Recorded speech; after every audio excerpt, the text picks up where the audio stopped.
Hey, it's Karen from Scarlette Coaching. So this week I had a new student come for his very first lesson.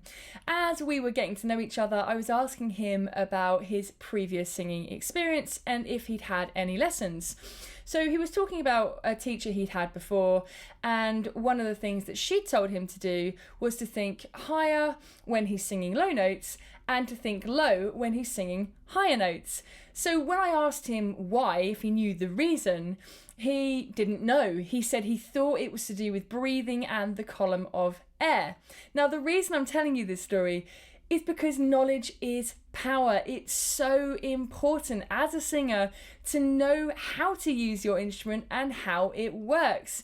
Remember, if you were going to be a professional tennis player, you would want to know as much as possible about proper, correct technique, proper shots. So yes, he was correct. I would also really recommend that when you're singing high notes, you think low, and when you sing low notes, you think high. And the reason is because we want to maintain what's called a neutral larynx position. What you don't want to have happen is your larynx shoot up and down when you sing high and low notes. There will be some movement, but it doesn't need to shoot up and down like an elevator.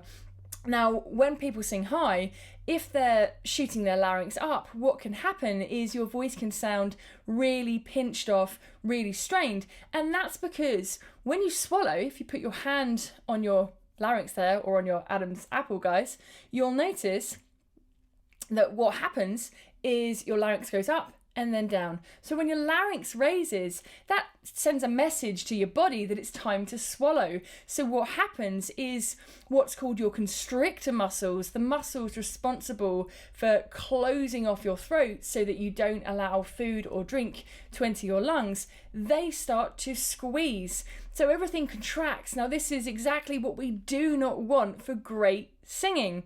So the moral of the story, guys, is make sure that you know what you're doing. Make sure that you not only understand your own individual instrument, but you know how to use it. Until next time, see you later.